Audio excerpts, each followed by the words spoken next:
Hi friends, ഇയാമാസ് കിച്ചണിലേക്ക് എല്ലാവർക്കും സ്വാഗതം. ഇന്ന് നമുക്ക് ഒരു പൊരിച്ച പത്തിരി ഉണ്ടാക്കിയാലോ? പലരും പല രീതിയിലാണ് പൊരിച്ച പത്തിരി ഉണ്ടാക്കുന്നത്. ചിലർ തേങ്ങ ചേർക്കും, ചിലർ കൂടുതലായിട്ടും മൈദപ്പൊടിയിലാണ് ഉണ്ടാക്കുന്നത്. ഞാനിവിടെ എൻ്റേതായ രീതിയിൽ പൊരിച്ച പത്തിരി ഒന്ന് കാണിച്ചു തരാം. നമുക്ക് ആദ്യമേ തന്നെ ഒരു തേങ്ങയുടെ മിക്സ് തയ്യാറാക്കണം. അതിനു വേണ്ടിയിട്ട് ഞാനിവിടെ ഒരു 1/4 കപ്പ് തേങ്ങ ചിരണ്ടി എടുത്തിട്ടുണ്ട്. ഇതിലേക്ക് ഒരു 5-8 ചെറിയുള്ളി ഞാൻ എടുത്തിട്ടുണ്ട്. ഇത് തീരെ കുഞ്ഞായതുകൊണ്ടാണ് ഇത്ര എടുത്തേക്കുന്നത്. നല്ല വലുപ്പമുള്ളതാണെങ്കിൽ ഒരു 4-5 എണ്ണം എടുത്താൽ മതി കേട്ടോ. 1 ടീസ്പൂണ് ചെറിയ ജീരകം ചേർത്ത് കൊടുക്കാം. ഇനി ഇതെല്ലാം കൂടി നന്നായിട്ട് നമുക്കൊന്ന് ഒതുക്കിയെടുക്കാം, അരച്ച് എടുക്കണ്ട. ഇനി ഞാനൊരു പാത്രത്തിലേക്ക് 1.5 കപ്പ് വെള്ളം ഒഴിച്ച് കൊടുക്കുന്നുണ്ട്. ഇതിലേക്ക് ഞാൻ ഒരു 1/2 ടീസ്പൂണ് ഉപ്പ് ചേർത്ത് കൊടുക്കുന്നുണ്ട്. ഇനി നന്നായിട്ട് ഇതൊന്ന് തിളച്ച് വരണം. നന്നായി തിളച്ചതിന് ശേഷം ഫ്ലെയിം ഒന്ന് കുറച്ച് വെച്ചിട്ട് 1.5 കപ്പ് അരിപ്പൊടിയാണ് ഞാൻ ചേർത്ത് കൊടുക്കുന്നത്. ഇത് നല്ല നൈസ് പൊടിയാണ്, നമ്മുടെ ഇടിയപ്പത്തിൻ്റെയൊക്കെ പൊടിയാണ്. ഞാനിത് വീട്ടിൽ തന്നെ ഉണ്ടാക്കിയെടുത്ത പൊടിയാണ് കേട്ടോ. നമുക്ക് നന്നായിട്ടൊന്ന് ഇളക്കി മിക്സ് ചെയ്തിട്ടെടുക്കാം. നന്നായിട്ടിത് മിക്സ് ആയതിന് ശേഷം ഇതിൻ്റെ ഫ്ലെയിം ഓഫാക്കിയിട്ട് നമുക്കിതൊന്ന് പരന്ന പാത്രത്തിലേക്ക് മാറ്റണം. ഇനി കൈകൊണ്ട് ഈ ചൂടിനെ തന്നെ നന്നായിട്ട് നമുക്കൊന്ന് കുഴച്ചെടുക്കണം. തണുത്ത് പോയിട്ടുണ്ടെങ്കിൽ നമുക്കിത് കുഴച്ചെടുക്കാൻ ബുദ്ധിമുട്ടാവും, നന്നായിട്ട് സോഫ്റ്റായിട്ട് കുഴഞ്ഞ് കിട്ടില്ല. അപ്പം നല്ല ചൂടോടെ തന്നെ നമ്മളിത് കുഴച്ചെടുക്കണം. വെള്ളം കുറവാണെന്ന് തോന്നുവാണെങ്കിൽ നമുക്ക് കൈ ഒന്ന് നനച്ചിട്ട് കുഴച്ചെടുക്കാം.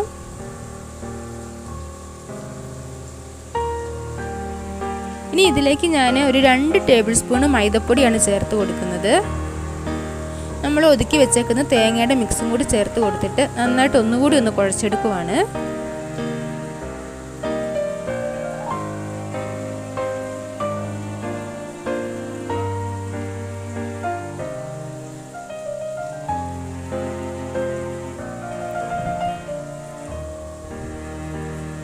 ഇനി ഇതിലേക്ക് ഞാൻ 1 ടേബിൾ സ്പൂണ് കറുത്ത എള്ളാണ് ചേർത്ത് കൊടുക്കുന്നത്. കരിഞ്ജീരകമാണ് നല്ലത്, ഉണ്ടെങ്കിൽ ചേർത്ത് കൊടുക്കാം.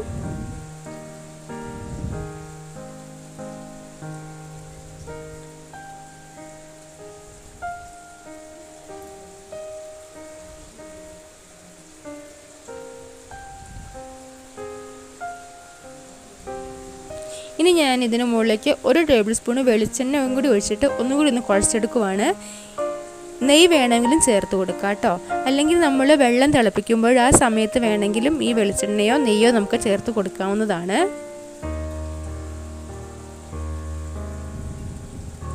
ഇപ്പോൾ ഇത് നന്നായിട്ട് ഇവിടെ കുഴച്ചെടുത്തിട്ടുണ്ട്. നമ്മളൊരു 10-20 മിനിറ്റെങ്കിലും ഇത് കുഴച്ചിട്ടുണ്ടാവും കേട്ടോ. നല്ല സോഫ്റ്റ് ആയിട്ടുണ്ട്.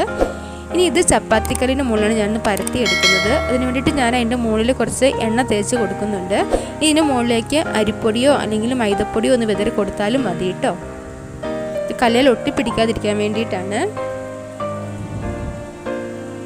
കൈകൊണ്ട് ജസ്റ്റ് ഇങ്ങനെ ഒന്ന് അമർത്തി കൊടുത്തതിന് ശേഷം നമുക്ക് ചപ്പാത്തിക്കോൽ ഉപയോഗിച്ചിട്ടൊന്ന് പരത്തിയെടുക്കാം. വളരെ നൈസായിട്ട് പോവരുത്, കട്ടി ഒത്തിരി കുറഞ്ഞു പോവരുത്.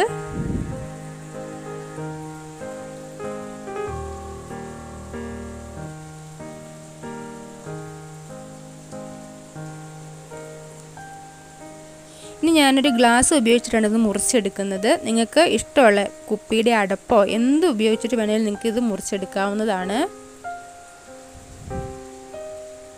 കണ്ടില്ലേ, ഈ ഒരു കട്ടിയിലാണ് ഞാനിവിടെ മുറിച്ചെടുത്തേക്കുന്നത്.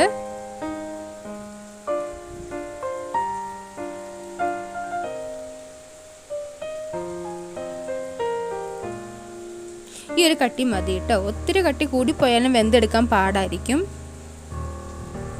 നമുക്ക് കടയിലൊക്കെ ഭയങ്കര കട്ടിയിലാണ് കിട്ടുക. അത് പക്ഷേ അവർ ഒത്തിരി ഓയിൽ ഇങ്ങനെ പൊരിച്ചെടുക്കുമ്പോൾ അത് വെന്ത് വന്നോളും.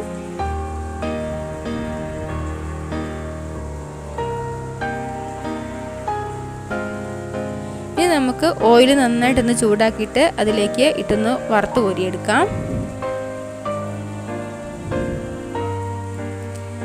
ഇതിങ്ങനെ ഇട്ട് കൊടുത്തതിന് ശേഷം ഒന്ന് തിരിച്ച് മറിച്ച് ഇട്ട് കൊടുക്കണം.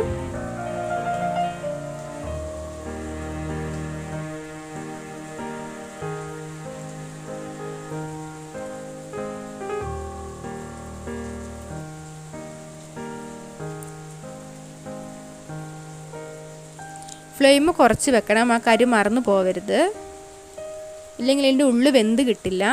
ഇനി കുറച്ച് സമയം കഴിയുമ്പോഴത്തേക്കിങ്ങനെ പൊന്തി വരും.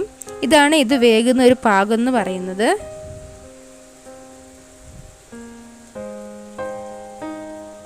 ഈ ഒരു കളറാകുമ്പോൾ നമുക്ക് എണ്ണയ്ക്കകത്തുനിന്ന് കോരിയെടുക്കാം. ഒത്തിരി നേരം എണ്ണയ്ക്കകത്തിട്ടുണ്ടെങ്കിൽ ഇത് ഭയങ്കര ഹാർഡായിട്ട് പോകും.